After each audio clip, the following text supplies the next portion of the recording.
Shalom saudara yang terkasih di dalam Tuhan Yesus Kristus. Kembali lagi bersama saya di kanal YouTube Raja Wali Kasih. Sebentar kita merenungkan kebenaran firman Tuhan dengan tema Kasihlah Tuhan Allahmu. Namun sebelumnya kita akan berdoa terlebih dahulu. Bapa kami yang bertata dalam kerajaan surga mulia, kami mengucap syukur buat kasih karunia-Mu yang berlimpah-limpah atas kami. Kami ada sebagaimana ada saat ini semua karena kebaikan-Mu, penyertaan-Mu atas setiap kehidupan kami. Sertai kami di dalam kami membaca, merenungkan, mendengarkan, serta nantinya melakukan apa yang menjadi firman-Mu. Karena kami percaya firman-Mu pelita bagi kaki kami dan terang bagi jalan kami. Kami siap terima perundungan firman-Mu di dalam nama Tuhan kami Yesus Kristus. Haleluya, amin. Untuk melandasi firman Tuhan kali ini kita akan membaca di dalam Ulangan 6 ayat yang kelima. Ulangan 6 ayat yang kelima.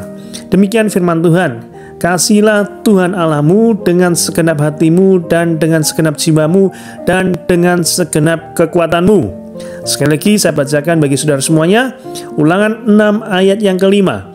Kasihlah Tuhan Allahmu dengan segenap hatimu dan dengan segenap jiwamu dan dengan segenap kekuatanmu.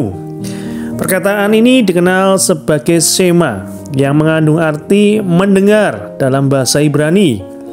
Orang Yahudi di zaman ini mengucapkan Shema pada pagi dan malam hari dan menganggapnya sebagai kewajiban yang penting. Perkataan ini yang Tuhan Yesus sebut sebagai hukum yang terutama dan yang pertama. Nanti saudara bisa buka di dalam Matius 22 ayat 36 sampai 37. Perintah ini sepertinya mustahil kita pelihara. Kemustahilan itu disebabkan oleh keberadaan alami manusia. Tidak ada bukti yang lebih nyata tentang ketidakmampuan manusia memelihara hukum Allah selain perintah ini. Tidak satupun manusia dengan kodrat berdosa dapat mengasihi Allah dengan segenap hati, jiwa, dan kekuatannya 24 jam sehari. Ialah mustahil bagi manusia alami. Namun melanggar sebuah perintah Allah adalah dosa. Jadi tanpa memperhitungkan dosa yang kita lakukan setiap hari, kita telah terkutuk karena tidak mampu memelihara perintah yang satu ini saja. Oleh karena itu, Yesus mengingatkan kaum Farisi berulang kali atas ketidakmampuan mereka memelihara hukum Allah. Ia berusaha membongkar kebangkrutan rohani mereka dan kebutuhan mereka akan juru selamat. Tanpa penebusan dosa yang ia sediakan dan kediaman Roh Kudus yang menguatkan dari dalam hati orang tertebus, mengasihi Allah adalah mustahil. Jadi kita bisa mengasihi Allah sekali lagi bukan karena kuat dan hebat kita, tetapi oleh karena penebusan dosa yang Tuhan telah lakukan dan karya Roh Kudus dalam hidup kita sehingga kita mampu mengasihi Allah. Akan tetapi sebagai orang Kristen kita telah dibersihkan dari dosa dari hati kita, didiami oleh Roh. Jika demikian, bagaimana caranya mengasihi Allah yang sepantasnya? Sama seperti pria di dalam Markus 9 ayat 24 yang meminta pertolongan supaya dapat lebih percaya lagi, kita juga dapat meminta Allah membantu kita bagian-bagian kehidupan kita yang kurang mengasihi Dia dengan segenap hati, jiwa, dan pikiran. Adalah kuasanya yang kita butuhkan untuk menaklukkan kemustahilan tersebut. Sehingga kita perlu mencari dan menggunakan kuasanya. Sekali lagi kita bisa mengasihi Tuhan. Oleh karena apa? Oleh karena Tuhan terlebih dahulu mengasihi kita. Kalau secara kemampuan manusia kita, umat berdosa, tidak mungkin. Tetapi karena Allah mengasihi kita, sehingga menebus dosa kita, dan Roh-Nya yang kudus tinggal dalam hati kita, maka kita bisa mengasihi Tuhan.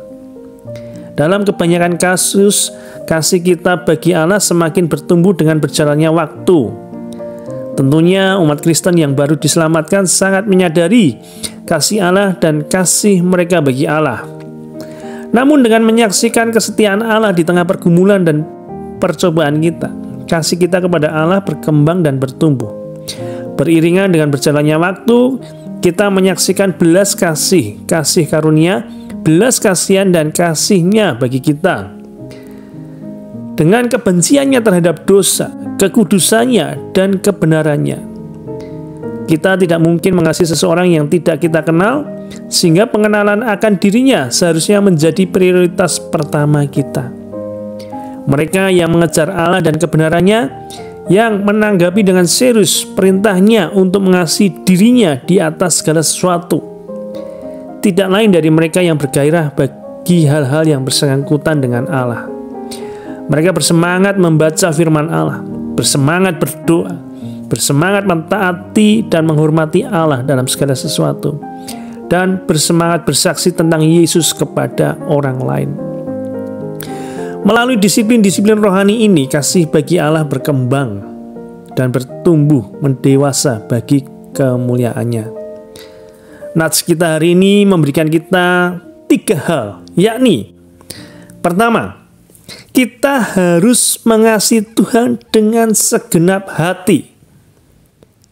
Saya ulangi sekali lagi, kita harus mengasihi Tuhan dengan segenap hati. Mengapa kita harus mengasihi Allah dengan segenap hati?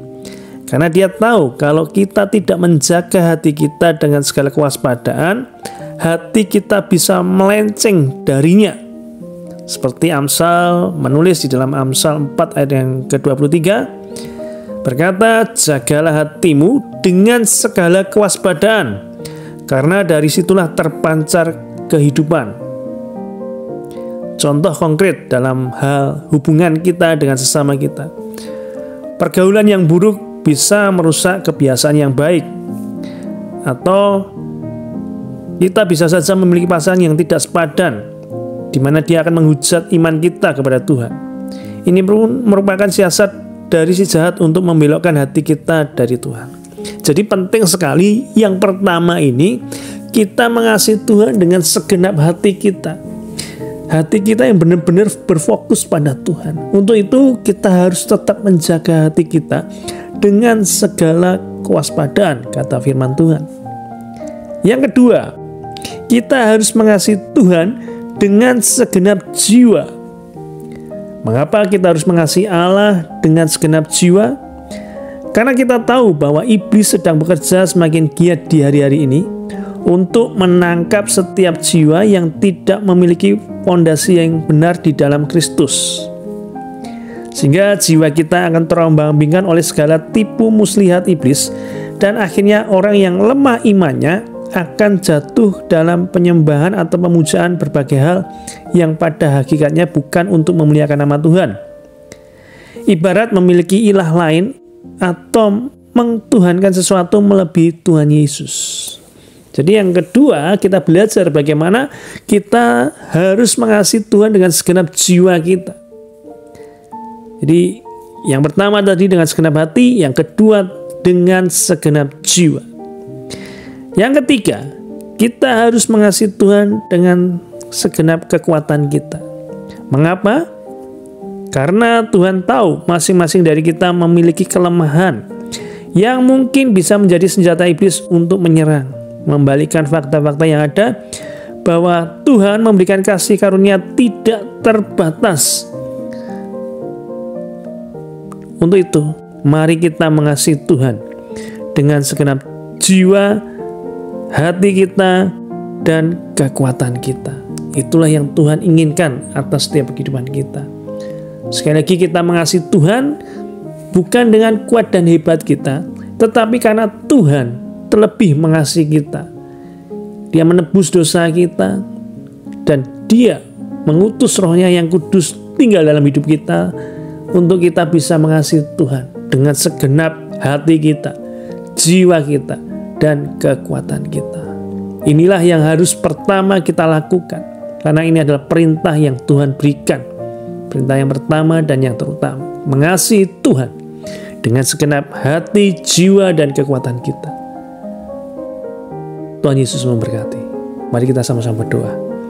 Bapa, terima kasih buat anugerah kasih-Mu. Engkau mengingatkan sekali lagi kepada kami yang sudah Engkau kasihi, Engkau tebus dosa kami, dan Roh-Mu yang kudus tinggal dalam hati kami, untuk kami bisa mengasihi Engkau Tuhan dengan segenap hati kami, dengan segenap jiwa kami maupun dengan segenap kekuatan kami.